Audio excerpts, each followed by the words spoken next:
There he is. 3 days of bad eating is not going to destroy 3 months of work, so stop acting like it is. Welcome to another episode of Built for More. I'm Jessica and this is Rocco. And today we're going to talk about what to do when you backslide on your diet. So explain to the viewers what backsliding on your diet is. Or because you've done it many times and so have I, so explain it. Well, right. So years ago, we'll use that as an example, whenever I would have a cheat meal, one meal turned into a cheat day, which then turned into basically a cheat week, and then even probably longer than a week at that point, where I just kind of fell off the wagon a little bit, and it took a lot longer to get back into the healthy eating that I had been doing. Now, would you beat yourself? I know when I was younger, I'd beat myself up when I'd do that. I'd get pissed at myself, and it would mentally screw with me. I was so hard on myself, but that would keep me off the wagon even longer. So I'm just well, screw it. I'll just wait till Monday to start, or I'll just wait till the first of the month to start. Yeah. So I think now as I've gotten older, because we still have those days, right? I'll still have a day where I'll go to all-you-can-eat sushi or eat pizza or burgers, but now I just give myself grace and say, okay, I had a bad meal, I had a bad day, get back on the horse tomorrow. And when I say horse, that is really my routine, right? I think where people go wrong with diet is they don't have an actual routine or a framework they follow. They just kind of eat whatever. If you're trying to get healthy and trying to get in the best shape of your life or the optimal shape, you have to understand what that diet looks like for you and have a framework at least to work within. That makes it so much easier to get back on that horse.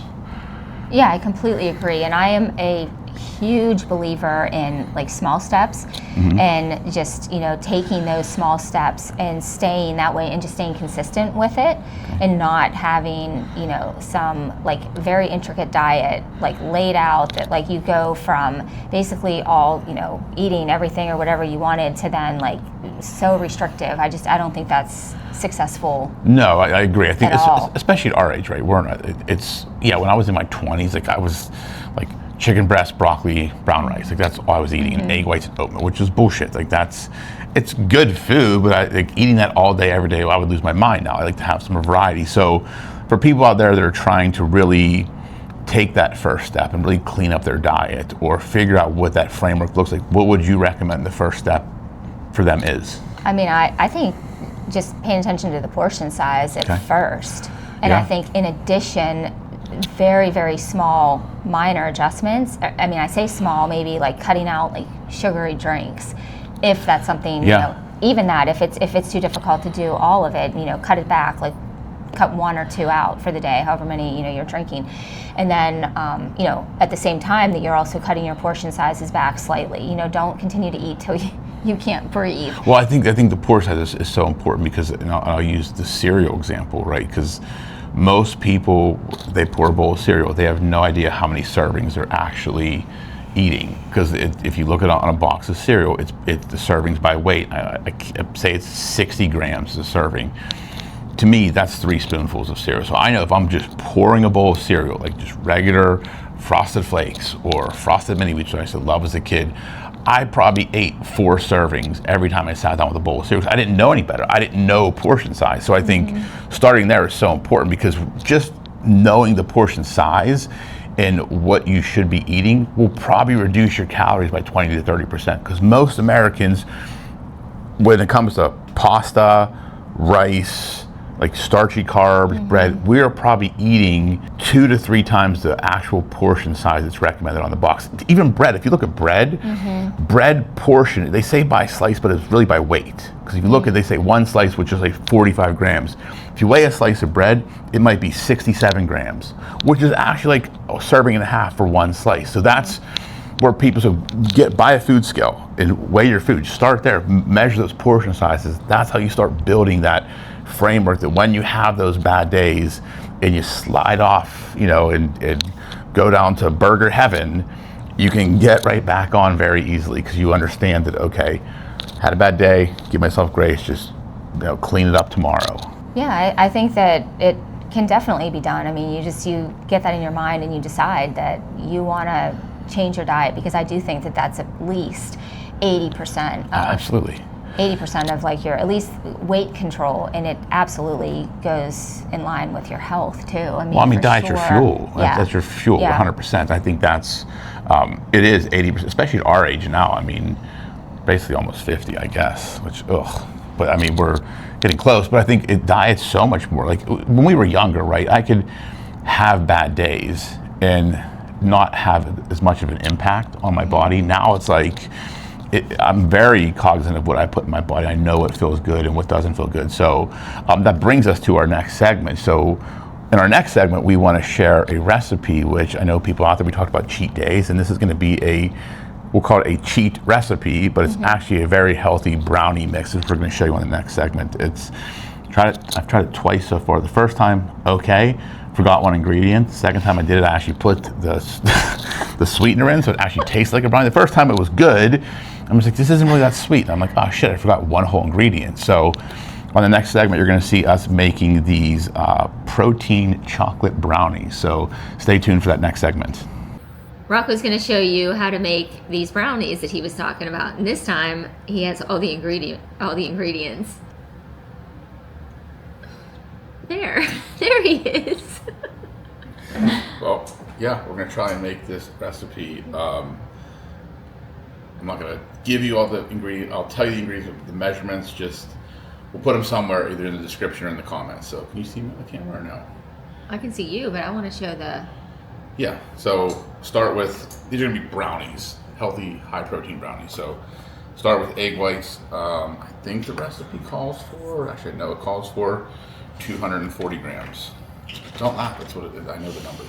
I was getting nervous that it didn't even call for that at all. It's fine. Okay. You just turn on the scale. So I'm just using a food scale in a bowl. So put that on there to zero it out. 240 grams of egg whites. Let's see. Am I boring you? You're tired already? Just kidding. Okay. So that's that. Then you need 80 grams of unsweetened applesauce. So that stuff. So let's zero it out again.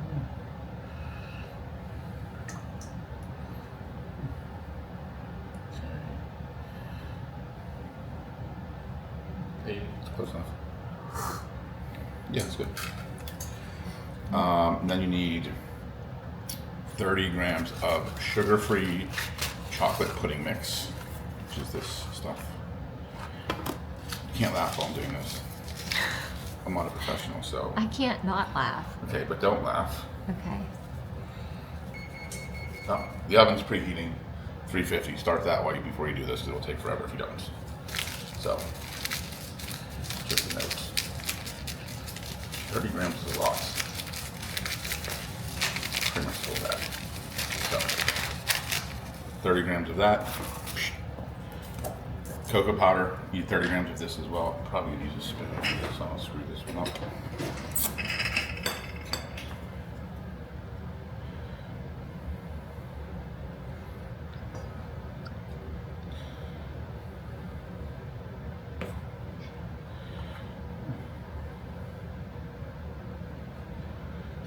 Yeah, it's close enough. Baking is not an exact science, at least according to me. And then 60 grams of a chocolate whey protein. I'm using Rye's, what is this, Cosmic Brownie. It actually tastes like Little Debbie's. So 60 grams of this. It does. Don't make that face. It actually does. Everybody said that. They thought it was actually Little Debbie brownies when I made them. So. Why are you laughing? You can't laugh behind the camera. Well, I can. Serious. No, just stay serious. Because I'm not seen. I'll just keep telling you you're laughing. Oh. Okay, then you need a tablespoon or a teaspoon.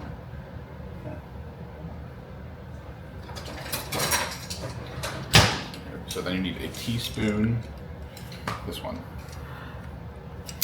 of, apparently I'm boring the cameraman, because she is yawning in the background. But hey, a teaspoon of baking powder, and then a teaspoon of vanilla extract.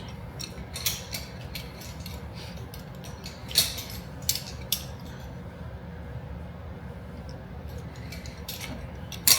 Now, the first time I made these, I forgot the last and most important ingredient that makes them actually sweet. That is stevia.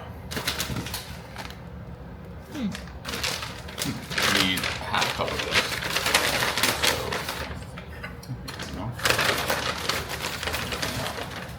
So, quarter cup. Seems like a lot, there's no calories, so it doesn't matter. So, this is what it looks like right now. You just whisk it all together. And instead of making brownies, I'm going to do it in these muffins. See, muffins. Stop looking at me funny. These are going to be delicious, so.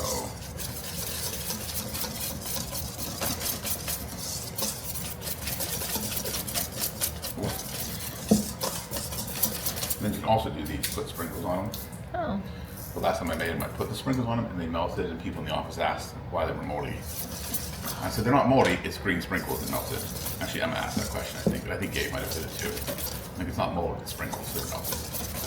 So, understand if people care about mold, they may ask you if that is mold, but it's not. That's enough. So then, again, not an exact science, I just put it in these tins. Probably the best way to do it, so you can see.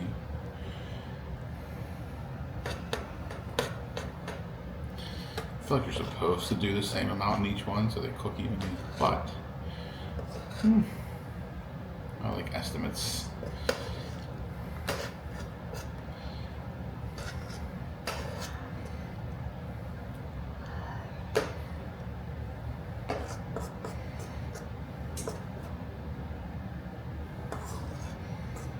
How many did these make last time? Do I remember? Do you remember how many I made? It wasn't the whole tray, I don't think. You remember by chance? I don't. Okay. That's not helpful.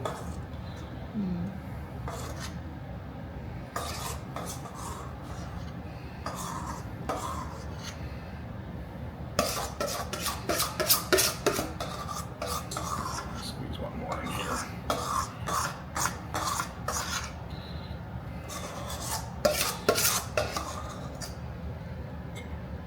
What's good enough? So, kind of we have unevenly spread out brownies, or whatever they are, muffins. So then 350, I think 18 minutes. Again, so I'll put the recipe in the description. So stick those in there. 18 minutes. We'll see what happens. So when we come back, maybe they'll be done and cooked, or maybe they won't be. We'll find out though. So Rocco just pulled the brownies out of the oven. Smell good, right? They did smell good. Okay, good. Everything appeared to go well. We haven't tasted them yet, so that might be. They'll be fine. They will They'll be fine. They'll be fine. I promise you. I followed the recipe, put all the ingredients in this time. Okay. Even the stevia, because that was the one that I shit the bed on last time. Makes them and then comments and kind of says like your thoughts and how you think they taste. And if you actually think, if somebody actually goes out and gets that same protein powder, if you think that that really does taste like a cosmic brownie, because It does. Definitely does. I'm not sure that's the case. Okay. It's close enough. I mean, it's not going to be like, it's not going to be like eating a Little Debbie. Delicious in and of themselves. This is close enough. I know, but it's like one of those things, whenever you get it in your mind and you go to like, you already have that thought, and then you open your mouth and you go to take the bite, and as as it's processing the chewing and the taste. So let me set the stage for everybody that's listening. It's, when there are plenty of new protein powders out there, which I love. One of them is Chips Ahoy. They have a Nutter Butter one, different brands. I try and go into that expectation of drinking that protein or eating it into something that it's not going to actually be as good as a Chips Ahoy cookie or a Nutter Butter, because those are both delicious in and of themselves. But I think if I tell myself it's going to be close, then I get pleasantly surprised, because they do have chunks of cookies in there, you know? They do. They absolutely do. It's delicious. I mean, they can't be chunks of real cookies. There are the real cookies, but they're like little baby chunks, so it's not adding really that much calories. But when was the last time you ate a Chips Ahoy cookie? Segue into our topic. Yeah, I don't know. It's been years. They're delicious though, right? They are. I used to eat them with milk, always. Like, you can't eat them any other way. No, I know. I could almost run through an entire pack myself. I could see that definitely. In one sitting. Okay. I mean, that's... Yeah. I feel like most people can do that. That's not that impressive. There's cookies. It's hard not to do that. I know. Those are good. It'd be more impressive if you said, I only ate one and put them away. I don't know. I'm not sure most people eat the whole entire pack of them. Comment below if you eat cookies, which we know this is a health and fitness show, but look, we're all human and we eat cookies. When you eat cookies, do you eat just one? Even potato chips, do you eat just one? I can tell you right now, when I do eat those, which is few and far between, I'm not just eating one. Yeah. If I grab an Oreo, I'm going to eat probably 3, which is, I think, a serving size, so that's okay. It is. I looked in the bag. Who does that? Like, if you're going to eat Oreos, who is paying attention to the serving size? Why? Because I want to know how many calories are in this that I'm eating, and it's out of pure curiosity, and I don't need to eat 50 of them, so 3 of them is good enough. That satisfies the craving, but I don't need to be a glutton, you know? So, when was the last time you were a glutton? Double segue into the topic. I'm a glutton when I eat sushi.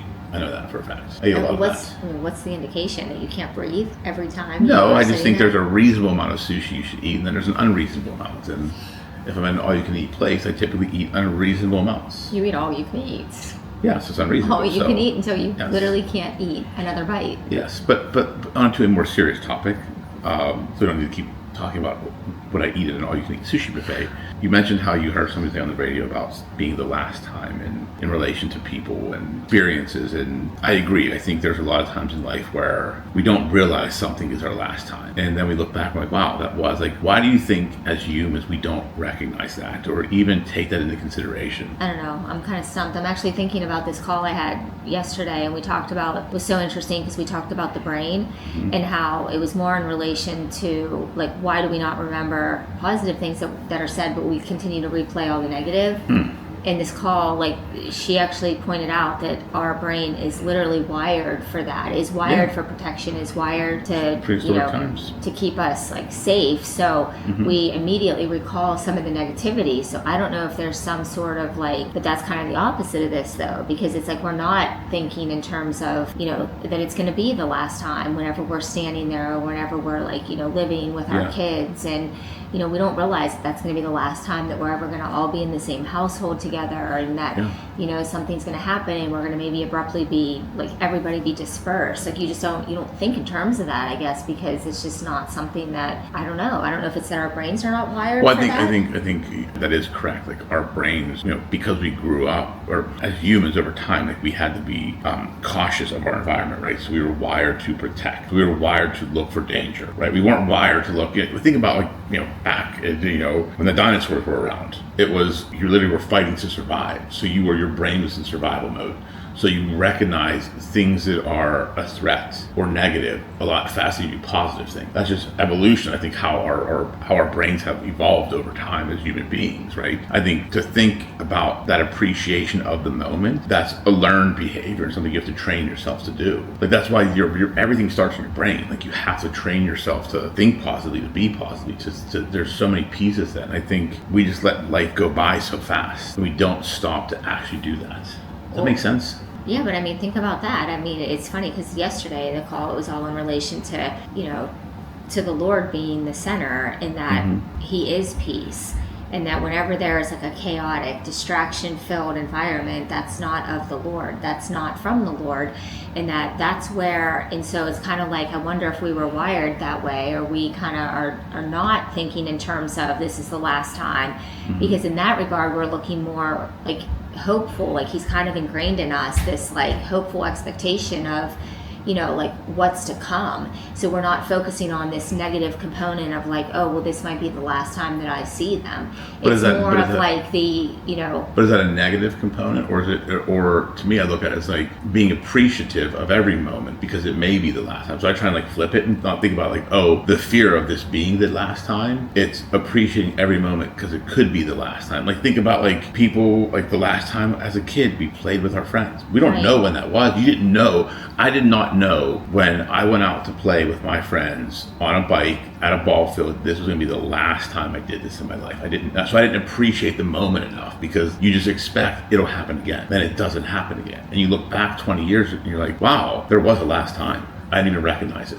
But here's another question though, do you think we're really supposed to be focusing on that? Like this seems to be like another thing too, is it's like we're not really supposed to continue to look back. We're supposed to live in the moment. Well, we're supposed to be expectant in like a positive way of what that's what I'm saying. Come. I think maybe you're misunderstanding me. What I'm saying is, I'm not saying we shouldn't be looking back.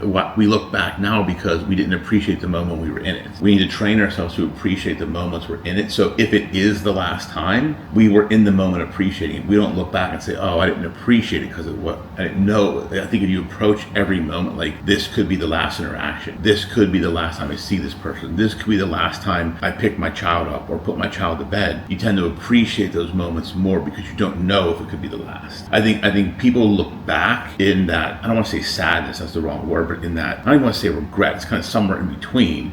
They look back because they realize that they didn't appreciate it as much as they could when they were in it. Like it's funny, like the show The Office. Mm-hmm. I'm going to use an Office reference because I think one of the last episodes, Andy talks about, he's like, sometimes we want to go back to the good old days. He's like, but it's funny how we didn't realize we were in the good old days when we were there. Like we constantly look back, like, well, I'm going to go back to the good old days. When we were in it, we didn't even realize that's what they were. We didn't appreciate the moment. I just think people need to learn to appreciate every moment.